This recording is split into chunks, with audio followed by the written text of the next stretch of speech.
Hope you all are doing well. Today we will talk about the exercise questions, short questions of chapter number 1, class 9th, Punjab textbook. First question is, why is there a need to divide chemistry into many branches? Give 3 reasons.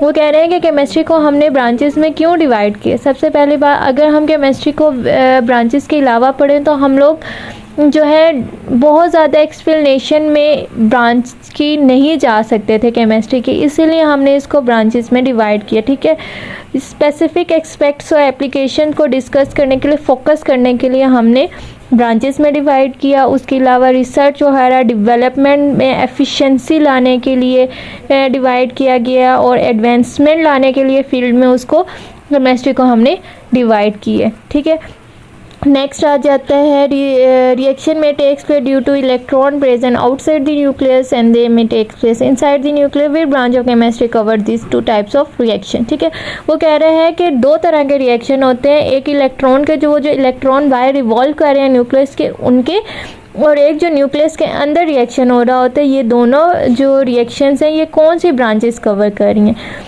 First जो है वो electrochemistry cover करती है कि आपके जो electrons हैं जो कि न्यूक्लियस के अराउंड रिवॉल्व कर रहे हैं, उसको जो रिएक्शन दे रहा है वो हम लोग किस में डिस्कस करते हैं? इलेक्ट्रोकेमिस्ट्री में। इसकी एग्जांपल आ जाती है रिडॉक्स रिएक्शन, केमिकल इलेक्ट्रोकेमिकल्स है। रिडॉक्स रिएक्शंस होते हैं ऑक्सीडेशन रिएक्शन और रिडक्शन रिएक्शन। इसका थोड़ा सा मैं आपको पॉइंट दे देती हूँ, कंसेप्ट देख देती हूँ कि रिडॉक्स रिएक्शन और ऑक्सीडेशन रिएक्शन कौन से रहते हैं। रिडॉक्स रिएक्शन में हमारा जो इलेक्ट्रॉन है वो मूव करता है दूसरी तरफ, और ऑक्सीडेशन में जो है वो दूसरा जो आपका सेल है वो इलेक्ट्रॉन्स को एक्सेप्ट करता है। इलेक्ट्रोकेमिकल सेल्स कौन से होते हैं? आपके बने होते हैं इस तरह का, आपका एक बीकर होता है, उसमें आपके पास 2 इलेक्ट्रोड्स होते हैं, और इलेक्ट्रोड्स जो है वो एक सॉल्ट ब्रिज के थ्रू एक दूसरे से अटैच होते हैं। इसमें मैं आपको एग्जांपल NaCl की दे देती हूँ कि एक तरफ Na है तो दूसरी तरफ Cl है, और ये जो Na है ये आपका इलेक्ट्रॉन जो है वो Cl को देगा। तो ये जो रिएक्शन हो रहा है ये रिडक्शन रिएक्शन हो रहा है। ठीक है, तो ये रिएक्शंस इलेक्ट्रोकेमिकल सेल्स में जो आपके रिडॉक्स रिएक्शंस हो रहे होते हैं उसको हम स्टडी किस में कर रहे होते हैं? इलेक्ट्रोकेमिस्ट्री में। नेक्स्ट आ जाता है न्यूक्लियर केमिस्ट्री में हमने स्टडी करते हैं जो reactions with in the nucleus हो रहे होते हैं, जिसमें आपके पास न्यूक्लियर रिएक्शन आ जाते हैं और radio active decay. Radio active decay क्या होता है? वो जो आपका यूरेनियम है, जो एटॉमिक बॉम्ब यूज़ बनाने के लिए जो आपका मोस्टली कह लो एलिमेंट यूज़ होता है वो यूरेनियम होता है। ठीक है, यूरेनियम जो होता है वो हाईली अनस्टेबल न्यूक्लियस है। वो क्या करते हैं? अपने आप को ब्रेक करते हो और स्टेबल फॉर्म की तरफ जाने के लिए ट्राई कर रहे होते हैं। वो ब्रेक करता है और रेडिएशंस को इमिट करता है। अल्फ़ा रेडिएशन मोस्टली होती हैं, अल्फ़ा होती हैं, गैमा होती हैं, और इसके अलावा हीलियम बना देता है, बेरियम बना देता है, और भी जो भी स्टेबल एलिमेंट्स होते हैं, एटम्स होते हैं, वो क्रिएट करते हैं। तो ये जो रिएक्शंस होते हैं ये आपके रेडियो एक्टिव डिकेस कहलाते हैं। ठीक है, और उसके अलावा आपका होता है न्यूक्लियर रिएक्शंस होते हैं। न्यूक्लियर रिएक्शंस कौन से होते हैं कि जब आपके एक एटम का न्यूक्लियर दूसरे एटम के न्यूक्लियर से रिएक्ट करता है और डिफरेंट टाइप्स ऑफ न्यूक्लियाई बना देता है, उसको हम डिफरेंट न्यूक्लियाइज बनाते हैं या मैनी न्यूक्लियाई बनाते हैं, उसको हम कहते हैं न्यूक्लियर रिएक्शन। ठीक है, अब नेक्स्ट टॉपिक क्वेश्चन आता है, what type of problem analytical chemistry का आपको मैंने बताया था कि वो टाइप जिसमें हम इंस्ट्रूमेंट्स के बारे में स्टडी करते हैं, जैसे HPLC होगी, UV की होगी, उनकी एप्लीकेशंस, उनके इंस्ट्रूमेंटेशंस, उनके ड्रॉबैक्स वगैरह, ये सारी चीज़ें जो हम स्टडी करते हैं वो हम एनालिटिकल केमिस्ट्री में करते हैं। अब इन एनालिटिकल केमिस्ट्री में हम क्या क्या यूज़ कहने प्रॉब्लम सॉल्व करते हैं, उसमें एक तो आ जाता है सेपरेशन ऑफ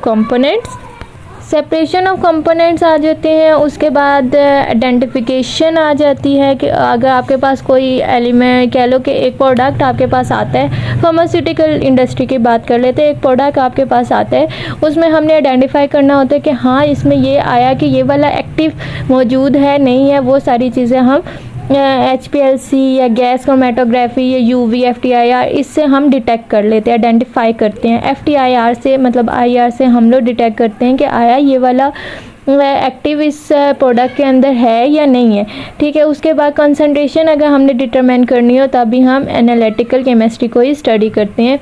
HPLC में हम उसको कैलो प्रोडक्ट के डाइल्यूशंस वगैरह बना के उसको हम स्टडी कर रहे होते हैं। कंसंट्रेशन हम ये करते हैं by using the area of the peak, ठीक है। ये बहुत डिटेल में जाके इस पर डिस्कशन हो सकती है, लेकिन आपके लेवल पे इतनी नहीं है तो इतना ही समझ लें तो काफ़ी है।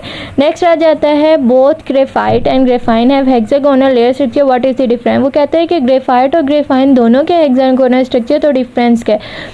ग्रेफाइट जो है वो ग्रेफाइन जो है वो सिंगल लेयर है हेक्सागोनली, और जो ग्रेफाइट है उसका वही वाला जो हेक्सागोनली अरेंजमेंट है कार्बन के, उसके स्टैक्स बने हुए हैं। मतलब स्टैक्स का मतलब क्या कि ये अगर ग्रेफाइन की ये वाली एक लेयर है ना, तो इसी तरह की मज़ीद 2 3 4 5 6 लेयर्स जो होंगी वो एक दूसरे के ऊपर अरेंज होंगी, जो कि आपका ग्रेफाइट का स्ट्रक्चर बन जाता है, ठीक है। ग्रेफाइन जो है वो 2 डायमेंशनल होता है, जबकि ग्रेफाइट जो है वो क्या कहते हैं 2 dimensional and a single layer of carbon atom arrange है, but graphite has a layered structure of hexagonal. Video के एंड में मैं दोनों के ये ग्रेफाइट और ग्रेफाइन की जो पिक्चर्स हैं वो ऐड कर दूंगी, उससे आपको ज़्यादा क्लियर हो जाएगा। उसके बाद हो जाता है why are super critical fluids important. Super critical fluid important क्यों है। सुपर क्रिटिकल फ्लूइड्स, पहले तो ये पता होना चाहिए कि सुपर क्रिटिकल फ्लूइड्स होते क्या हैं। अच्छा, अब सुपर क्रिटिकल फ्लूइड्स क्या होते हैं कि वो लिक्विड्स जो कि आप हाई प्रेशर और लो टेम्परेचर पे उनके क्रिटिकल पॉइंट से आगे कह लो कि उनको इतना टेम्परेचर देंगे वो जो क्रिटिकल पॉइंट है वहाँ पे आ जाएं, और उनके जो डेंसिटी है वो लिक्विड वाली हो और जो उनके विकोसिटी है वो गैस वाली प्रॉपर्टी शो करें, तो हम उन फ्लूइड्स को कहते हैं सुपर क्रिटिकल फ्लूइड्स। अब विकोसिटी क्या होती है, फ़्लो को कहते हैं कि आपके जो लेट्स सपोज हनी का जो फ़्लो है वो थोड़ा सा थिक होता है और उसके flow as compare to water क्या कम है, तो वो जो है उसकी फ़्लो जो है वो उसको हम कहेंगे विकोसिटी, ठीक है।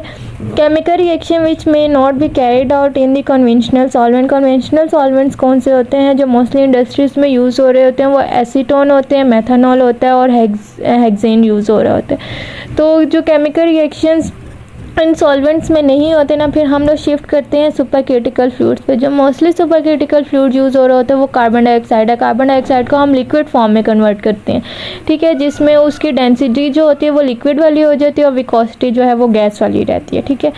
उसके अलावा as a alternate to organic, अगर ऑर्गेनिक सॉल्वेंट जो है वो ऑर्गेनिक सॉल्वेंट के अल्टरनेट देखें ना, तो सुपर क्रिटिकल फ्लूइड जो है वो ज़्यादा बेटर रहते हैं इंडस्ट्रियल साइट्स पे और फ्रेंडली होते हैं इंडस्ट्री वाइज साइट पे यूज़ करने के लिए।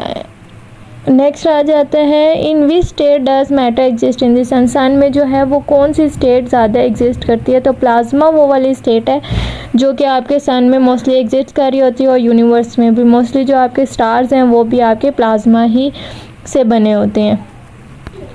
नेक्स्ट आ जाता है why is the importance of graphene. Graphene के इतने इम्पोर्टेंस क्यों है, क्योंकि वो टफ हार्ड होता है, फ्लेक्सिबल भी होता है, लाइट है, हाई रेजिस्टेंस है।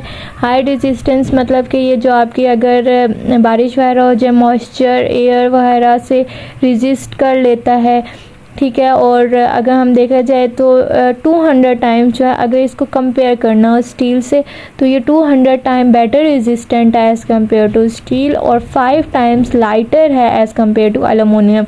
तो इसीलिए वही हम कहते हैं कि जो हमारे लिए सबसे या तो सस्ता हो, चीप हो और सबसे बेहतरीन हो, वही हम चीज़ यूज़ करते हैं। तो अगर हमने स्टील की जगह यूज़ करना हो तब भी हम ग्रेफाइन को प्रेफर कर सकते हैं, अगर उसकी क्वालिटी रेजिस्टेंस के तौर पे देखी जाए तो, क्योंकि जो आपके ग्रेफाइन है वो 200 टाइम रेजिस्टेंट है एज़ कम्पेयर टू स्टील, और अगर लाइटर देखा जाए तो एलुमिनियम से 5 टाइम्स है। तो ग्रेफाइन के जो एप्लीकेशंस है वो एनर्जी, कंस्ट्रक्शन वगैरह में, हेल्थ और इलेक्ट्रॉनिक्स सेक्टर्स वगैरह में बहुत ज़्यादा यूज़ होता है ये। Which form of matter do most of the material things in this verb belongs to कहता है कि मटीरियल जो आपके थे, जो चीज़ें हैं वो कौन से मैटर में ज़्यादा एग्जिस्ट करती हैं यूनिवर्स में। तो सबसे ज़्यादा जो स्टेट ऑफ मैटर यूज़ होता है वो कौन सा, सॉलिड है।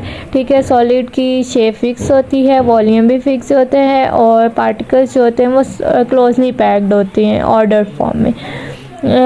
This is your lecture. You have any confusion or a question, you can ask me in a comment box. I will surely reply you. Thank you. Please subscribe my channel, press the bell icon ताकि आपको आने वाले lecture का notification मिल सके। Thank you. अल्लाह हाफिज़।